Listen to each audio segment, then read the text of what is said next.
یہاں تک کہ ان کو دلی سے بھی نکال دیا گیا تاکہ کوئی بھی مسلمان انگریزوں کی راج میں دخل انداز نہ ہو سکے۔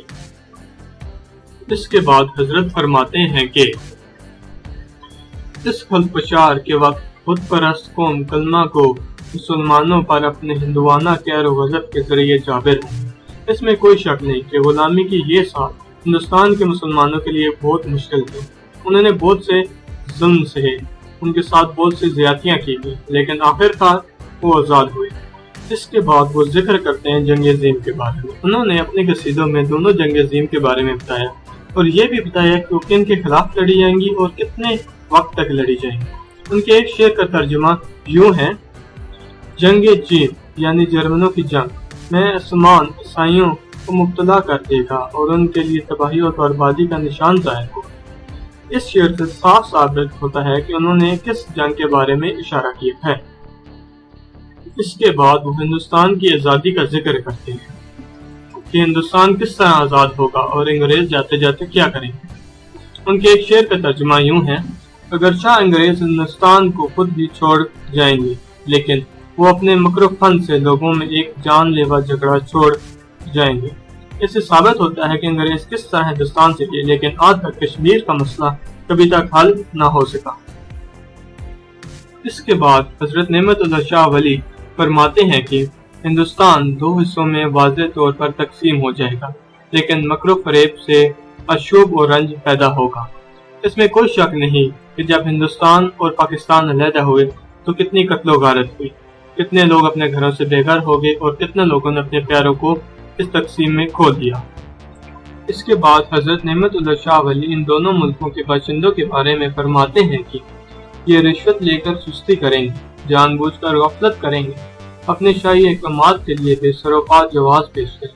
آج کل ہم دیکھ سکتے ہیں کہ پاکستان میں رشوت کس طرح عام ہو گئی ہے۔ ہر طرف ہر روز اخبار میں نئے رشوت کے کیسز سامنے آتے ہیں، کرپشن کے کیسز سامنے آتے ہیں۔ اس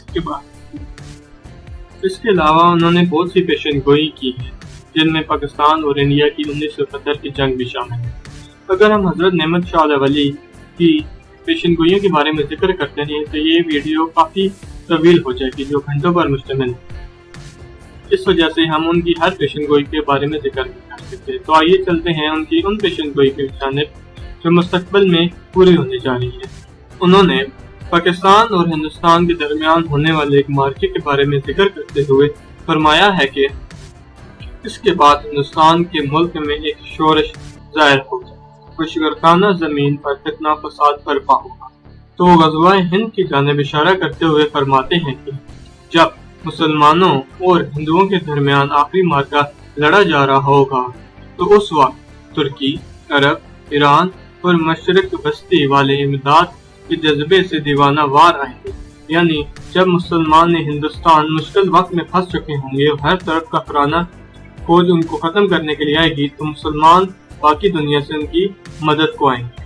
اس کے بعد وہ اسی جنگ کی طرف دوبارہ اشارہ کرتے ہوئے فرماتے ہیں کہ اس شعر میں انہوں نے اس جنگ کی خون ریزی کے بارے میں بتایا ہے کہ دریائے اٹک جو کہ دریائے سندھ ہے کافروں کے خون سے 3 مرتبہ بھر کر جاری ہوگا۔ اس سے ہم اندازہ لگا سکتے ہیں کہ اس جنگ میں کافروں کو کتنا خون بہا ہوگا۔ دریائے سندھ جو کہ پورے پاکستان سے ہوتا ہوا گزرتا ہے، اگر یہ 3 بار بھر کے جاری ہو تو اس سے ثابت یہی ہوتا ہے کہ ہندوستان میں جتنے بھی ہندو ہوں گے ان کا قتل عام ہو جائے گا۔ انہوں نے مسلمانوں کو اس جنگ کے حوالے سے ایک اور خوشخبری سناتے ہوئے فرمایا ہے کہ یہ لڑائی 6 ماہ تک انسانوں کے بیچ چلتی رہے گی، مسلمان اللہ کے فضل سے فاتح ہوں گے۔ انہوں نے اس جنگ کا دورانیہ بیان بھی کیا ہے اور آخر میں یہ بھی بتایا ہے کہ یہ جنگ کون جیتے گا۔ اس کے بعد اس شعر سے صاف ثابت ہوتا ہے کہ مسلمان پورے ہندوستان پر قبضہ کر لیں گے اور ہندوؤں کا ہندوستان سے خاتمہ ہو جائے گا۔ اس کے بعد حضرت نعمت اللہ شاہ ولی فرماتے ہیں کہ اسلام کا غلبہ 40 سال تک ہندوستان کے ملک میں رہے گا۔ اس کے بعد دجال ایران کے شہر اصفہان سے ظاہر ہوگا۔ دجال جو کہ یہودیوں کے لیے مسیح ہے لیکن مسلمانوں کے لیے کافر۔ اس کے بعد حضرت نعمت اللہ شاہ ولی فرماتے ہیں کہ اس کافر دجال کو دفع کرنے کے لیے میں بیان کرتا ہوں، غور سے سنو۔ حضرت عیسیٰ علیہ السلام تشریف لائیں گے اور حضرت مہدی علیہ السلام آخر الزمان ظاہر ہوں گے۔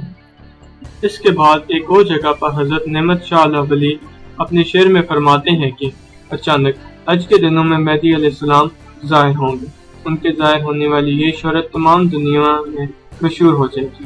اس شعر سے ہمیں یہ پتہ چلتا ہے کہ حضرت مہدی علیہ السلام کب اور کس جگہ ظاہر ہوں گے۔ اس کے بعد وہ دجال کی طاقت کا ذکر کرتے ہوئے فرماتے ہیں کہ اس کا لشکر صفا میں ہوگا، میں اس کو یہود اور نصاری کے لشکر کے ساتھ دیکھ رہا ہوں۔ آج کل کی دنیا میں یہود اور نصاری بہت طاقتور ہیں، اور جب دجال ان کے ساتھ مل جائے گا تو ان کی طاقت کا اندازہ آپ خود ہی لگا لیں۔ دجال کتنا بھی طاقتور کیوں نہ ہو جائے، اس نے آخرکار مرنا ہی تو ہے، اور مسلمان ہونے کے ناطے ہمارا یہ پختہ یقین ہے کہ دجال کو حضرت عیسیٰ علیہ السلام ہی قتل کریں گے۔ اس کی طرف حضرت نعمت علی شاہ ولی اپنے شعر میں اشارہ کرتے ہوئے فرماتے ہیں کہ میں حضرت عیسیٰ کی تلوار سے دجال لین کا قتل دیکھ رہا ہوں۔ اس شعر سے ہمیں پتہ چلتا ہے کہ دجال کا خاتمہ کس طرح ہوگا۔ حضرت نعمت علی شاہ ولی نے اس کے علاوہ بھی کافی بین الاقوامی طاقتوں کے بارے میں بتایا ہے کہ جن میں 2 الف انگلستان اور امریکہ، جو میں پہلے بیان کر چکا ہوں، ان میں سے 1 الف غالباً انگلستان تباہ ہو جائے، روس انگلستان پر حملہ کر دے۔ اس سے ہمیں پتہ چلتا ہے کہ انگلستان یعنی کہ انگلینڈ کس طرح تباہ و برباد ہو جائے گا۔ اس کے بعد وہ اسی جنگ کی طرف دوبارہ اشارہ کرتے ہوئے فرماتے ہیں کہ جنگ عظیم دوم میں شکست خوردہ جرمنی یا جاپان روس کے ساتھ برابری کرے گا یا ساتھ مل جائے گا۔ اس جنگ میں جہنمی قسم کے انتہائی مہلک آتش ہتھیار استعمال کیے جائیں۔ اس شعر سے ثابت ہوتا ہے کہ یا تو جاپان یا جرمنی رشیا کا ساتھ دیں گے اور وہ انگلینڈ کو پوری طرح تباہ کر دیں گے، اور جہنمی قسم کی انتہائی مہلک آتش ہتھیار سے یہ ثابت ہوتا ہے کہ یہ ایٹمی جنگ بھی ہو سکتی ہے۔ اس کے بعد وہ دوبارہ اس انگلینڈ کی طرف اشارہ کرتے ہوئے فرماتے ہیں کہ انگلستان اتنا تباہ ہوگا کہ اس کا ایک نقطہ بھی باقی نہ رہے گا، سوائے یہ کہ اس کا نام اور تذکرہ تاریخ کی کتابوں میں باقی رہ جائے گا۔ اس سے یہ ثابت ہوتا ہے کہ انگلستان بری طرح تباہ و برباد ہو جائے گا، اس میں کچھ چیز باقی نہ رہے گی۔ وہ اپنے ایک اور شعر میں یہ بتاتے ہیں کہ روس چین کے ہاتھوں تباہ ہو جائے گا، یعنی اس کے بعد اگلی تباہی روس کی ہوگی۔ آخرکار وہ کافروں کی طرف اشارہ کرتے ہوئے فرماتے ہیں کہ ان بے ایمان لوگوں نے اپنی دنیا خراب کر لی، آخرکار انہوں نے اپنی منزل دوزخ میں بنا لی۔ اس شعر سے یہ ثابت ہوتا ہے کہ کافر دنیا میں چاہے کتنا ہی کامیاب نہ کیوں نہ ہو جائے، آخرکار اس نے جانا دوزخی میں ہے۔ آخر میں وہ اپنے قصیدے اشعار کو ختم کرتے ہوئے فرماتے ہیں کہ اے نعمت اللہ شاہ خاموش ہو جا، رب کے رازوں کو ظاہر نہ کر۔ اس سے یہ ثابت ہوتا ہے کہ جو بھی علم انہوں نے سیکھا اور جس بارے میں بھی ہمیں انہوں نے بتایا وہ اللہ تعالیٰ کی طرف سے انہیں ظاہر کیا گیا تھا۔ تو میرے پیارے دوستو، یہ ویڈیو دیکھنے کے لیے آپ کا بہت بہت شکریہ، اور آخر میں کمنٹ سیکشن میں ضرور بتائیے گا کہ آپ کو یہ ویڈیو کیسے لگی، اور میرے چینل کو پلیز سبسکرائب کر دیں۔ اللہ حافظ۔